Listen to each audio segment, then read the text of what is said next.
Исенмісіз эфирда Татарстанның күньек күншығыш хабарлары студияда Резиде Шамсуллина бүгінгі программада. Қойнар нұқталар ұза Косово, Чечня махсус харби операция зонасы 25 ел түзіліш батальонда қызмет еткен әтісі өрнегінде харби юлны сайлый. Халық түзімсізлік білен күте Урсалы микрорайонда ғымуми практика һәм балалар табиплары үшін яңа үзек түзіліші тәмамлануға якынлаша. Булачак үзекнең ғымуми майданы 400 квадрат метр шамасы. Безнекелер сынатмый, әлмәт спортчылары пауэрлифтинг буенча дөнья кубогында иң яхшылар рәтендә. Ләйсән Фазлыева станокта тартылуда Азия рекордын куя. Аның тренеры 3-нче булды. Қойнар нұқталар ұза Косово, Чечня махсус харби операция зонасы 25 ел түзіліш батальонда қызмет еткен әтісі өрнегінде харби юлны сайлый. Бұлар барысы да сюжетібіз героя турында.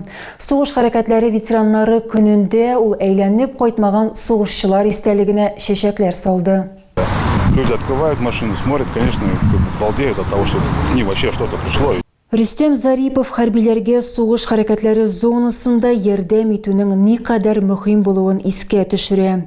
Ират берничә Қойнар нуктада булган, беренче харби тәҗрибәсен ул 99 елда ала. Шул еллардагы архив язмалары сакланган. Зима же домой уже. Потом в течение времени я в октябре. Я думаю, Гомумән алганда Рүстем Зарипов 6 ел һава десант гаскәрләрендә хезмәт иткән. Төньяк Кавказда, Чечняда кыска вакытлы командировкаларда була. Барысы да Косоводагы тынычлык урнаштыру миссиясыннан башланып китә. Ул анда вакытлы хезмәт чорында эләгә. По тревоге подняли, отправили всех на территорию Косово. Безне тревога буенча күтәрделәр, барысында Косово территориясына узаттылар. Шуннан соң часть командиры безнең алга чыкты да, әгәр кемдер барырга теләми икән, алга таба бер адым атлагыз, сезне беркем дә гаепләмәячәк диде. Харби ул вакытта да махсус харби операция башланганда да курыкмаган. Ул харби комиссариатка шәһәрдә беренчеләрдән булып килә. Ират әтисе үрнәгендә профессиональ харби була. Әлбәттә, Рүстем Зариповка иптәшләрендә югалтырга туры килде. 1 июль көнне сугыш хәрәкәтләре ветераннары көнен билгеләп үттеләр. Бу Россия өчен сугышканнарның барысында искә алу көне. Нинди сугышларда һәм кораллы конфликтларда икәне мөһим түгел. Аларның батырлыклары һәм бурычларына тугры калулары бер кайчанда онытылмаячак. Сугыш хәрәкәтләре ветераны көне әлегә рәсми бәйрәмнәргә кертелмәсә дә, елдан-ел ул илдә таныла бара. Халак булган сугышчыларны Рүстем Зарипов та искә алды. Хәрбиләр кулындагы кызыл канәферләр хәтер һәм кайгы символы булып тора. Безнең геройлар рубрикасындагы бер чыгарылышта без доцент кушаматлы махсус харби операция сугышчысы турында сөйләдек. Санитар инструктор 3-нче ел хәрбиләр гомерләре сагында һәм егетләрне беренче ярдәм күрсәтергә өйрәтә. Бүген хәрби хезмәткәр бала тудыру йортыннан яраткан хатынын һәм яңа туган кызын каршы алу өчен өенә кайткан. Безнең төшерү төркеме дә яшь әтиянине котлады. Бүген доцент кушаматлы сугышчы гаиләсендә бәхетле вакыйга. Бала тудыру йортыннан ул яңа туган кызын һәм яраткан хатынын каршы алды. Моның өчен Ират махсус харби операция зонасыннан кайткан. Ребенок приходит в эту жизнь, когда между женщиной и мужчиной происходит любовь. Вот она, понимание, вот это вот, как бы происходит. И Худай Тәгалә, Бог нам дает ребенка. Сабый Минхажевлар гаиләсендә бик көтеп алынган бүләк. Я хотел скромно, но скромно не получилось. Поэтому большое всем спасибо на этой серии. Это миңа бүләк. Кыз бала 27 июньдә туган, аңа Ая дип исем кушканнар. Очень долго ждали, мечтали.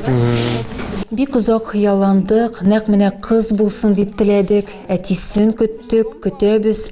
Ул аның ничек үсүен күрә алсын иде. Булар барысы да тизрәк тәмамлансын иде. Кыз бала 27 июньдә туган, аңа Ая дип исем кушканнар. Давай, супруга, там в интернет смотришь, что такое означает, с арабского переводится как чудо. Встретит малышку. Тормыш иптәшем интернетта карады, гарәпчәдән ай могҗиза дип тәрҗемә ителә. Баланы каршы алырга кайтты, әти булуны тоярга, ял итәргә, киләчәккә оптимистик планнар корырга. Сугышчан бурычларны тизрәк тәмамлап, исән-сау үз гаиләмә кайтырга язсын. Гаиләсе белән булу өчен сугышчының чираттагы ялы гына бар. Аннары ул сугыш кырына безнең солдатларны коткарырга китәчәк. Форсаттан файдаланып, ул әлмәтлеләргә мөрәҗәгать итте. Как санитарный инструктор, у нас медицинское подразделение, у нас Санитар инструктор буларак безнең медицина бүлекчәсе, медицина пункты бар. Гаять зур эш алып барыла. Төрле җәрәхәтләр була, һәм менә барлык татарстанлыларга рәхмәт белдерәсем килә.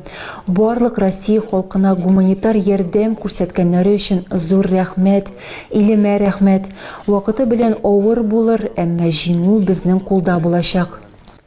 Урсалы микрорайонда гомуми практика һәм балалар табиблары өчен яңа үзәк төзелеше тәмамлануга якынлаша. Булачак үзәкнең гомуми майданы 400 квадрат метр чамасы. Анда олылар һәм балалар бүлеге булачак. Проектта табиблар, процедуралар бүлмәләре, гардероблар, регистратуралар, уен зоналары һәм башкалар каралган. Барлыгы 31 бүлмә. Детский блок, детское отделение, уже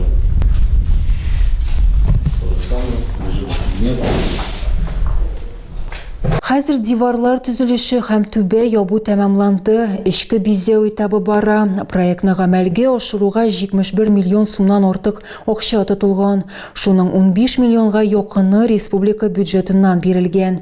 Объектны тапшыру август аена планлаштырылган. Алсу идарәче компаниясе исеменә чираттагы кисәтү килде. Әлмәт водоканал берничә йортта эшләми торган салкын су счетчикларын теркәгән. Нефтчеләр 29 һәм 17 йортларындагы исәпләү приборлары 1 елга якын ремонтта тора. Шевченко урамындагы 90-нчы, Заслонов урамындагы 16-нчы һәм Төзүчеләр урамындагы 9-нчы йортларда счетчикларның тикшерү вакыты тәмамланган. Мондый очракларда приборлар күрсәткечләре исәпкә алынмый, су өчен түләү яшәүчеләр күпме су сарыф итсә дә норматив буенча исәпләнә. Алсу идарәче компаниясына мәҗбүри таләпләрне бозган өчен кисәтү тапшырганнар. Үсемлек һәм төзелеш калдыкларын контейнерларга утилләштерү тыела. Бу хакта тагын бер каты коммуналь калдыкларны чыгару буенча төбәк операторы искә төшерде. Санкцияләнмәгән өемнәр чүп-чарны чыгаруга кымаучаулый. Моннан тыш дөрес булмаган утилләштерү вакытында әйләнә-тирә мөхиткә зыян килә. Контейнер майданчыгы нинди генә пөхтә булмасын, ул чүп-чар белән тулган участокка әверелә. Шул ук вакытта биредә көнкүреш чүбе генә түгел, төзелеш һәм үсемлекләр калдыклары да. Соңгыларын бирегә ташлау тыела һәм штраф салына. Бу шәхси затлар өчен 2000-нән алып 5000 сумга кадәр, физик һәм юридик затларга күбрәк түләргә туры киләчәк. Үсемлек калдыклары проблемасын бакчачыларга куркынычсызлык техникасын үтәп, компостлаштыру яки яндыру юлы белән хәл итәргә тәкъдим итәләр. Үсемлек калдыкларын каты коммуналь калдыклар өчен контейнерларга ташларга ярамый, чөнки алар бу чүп төренә керми. Кайбер очракларда үсемлек калдыкларын чыгару өчен тиешле лицензиясе булган ташучы компания белән аерым килешү төзү таләп ителә. Төзелеш чүп-чарлары белән дә шундый ук хәл, калдыкларны үзәкләштерелгән рәвештә чыгаруны оештыру өчен җирле үзидарә органнарына яки идарәче компанияга мөрәҗәгать итәргә кирәк. Ә менә иске җиһазлар, бина эчендәге ремонт калдыклары, көнкүреш техникасы, унитазлар, иске велосипедлар каты коммуналь калдыкларга керә. Һәм аларны чыгару өчен түләү төбәк операторы тарифына кертелгән инде. Иске җиһазларны һәм техниканы ире габаритлы калдыклар өчен бункерларда яки махсуслаштырылган майданчыкларда урнаштырырга мөмкин. Әлбәттә, алар дүртәү. Әгәр дә ире габаритлы калдыкларны алып китү мөмкинлеге булмаса, аларны контейнер майданчыгы янында калдырырга мөмкин. Ләкин бу махсус транспортка кымаучаламаска тиеш. Шулай ук төяр өчен әзерләргә кирәк. Сүтәргә зыян китермәс өчен очлы металл кырыйларын ташларга. Мындай колдыкларны махсус техника елның жылы вакытында отнага бер тапкыр һәм кыш көне 10 көнгә бер тапкыр алып китә. Әгәр дә сез зур күләмдә эре габаритлы чүп-чарны чыгарырга ниятлисез икән, идарәче компаниядан чыгаруның иң якын көнен алдан белергә һәм махсус техника килер алдыннан чыгарырга кирәк.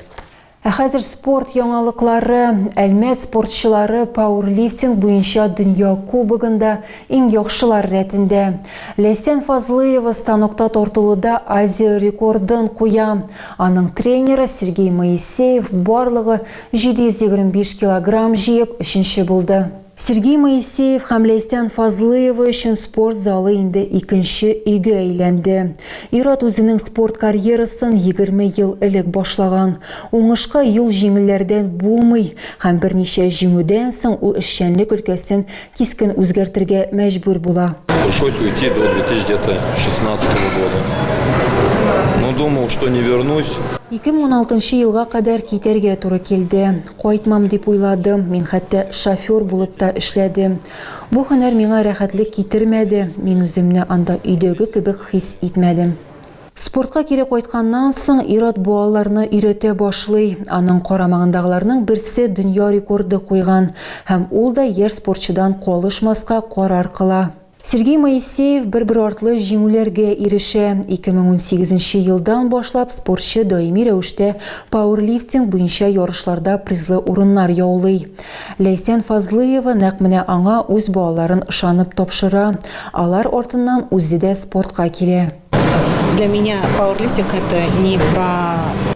Минем өчен пауэрлифтинг авырлык турында түгел, бу үҗәтлек, сабырлык, бу дисциплина, бу тормышта көн сайын кирәк булган сыйфатлар. Әлеге сыйфатлар Ләйсән ханымны биек үрләргә китерә. Спортчы үзе исә иң көчлеләр рәтендә булырга мөмкин дип уйламаганда. Это было неожиданно. Неожиданно. Бу көтелмәгән иде, чөнки үзең өчен кечкенә максатлар куясың, ә бу кечкенә максатлар һәм адымнар сине зур нәтиҗәләргә китерә. Хәтта рекордларга да. Пауэрлифтинг буенча дөнья кубогында Ләйсән Фазлыева станокта тартылуда Азия рекордын куя. Аның нәтиҗәсе 325 килограмм. Ярышлар Санкт-Петербургта узды. Шунда ук Сергей Моисеев 725 килограмм җыеп бронза медаль яулады. Ярышларда барлыгы 1500 кеше катнашты. Тагы да күбрәк яңалыклар һәм тапшырулар белән безнең сайтта таныша аласыз. Без социаль челтәрләрдә дә бар хәбәрләр юллагыз. Бүгенгә менә шулар. Мин сезнең белән саубуллашам. Исән-имин булыгыз.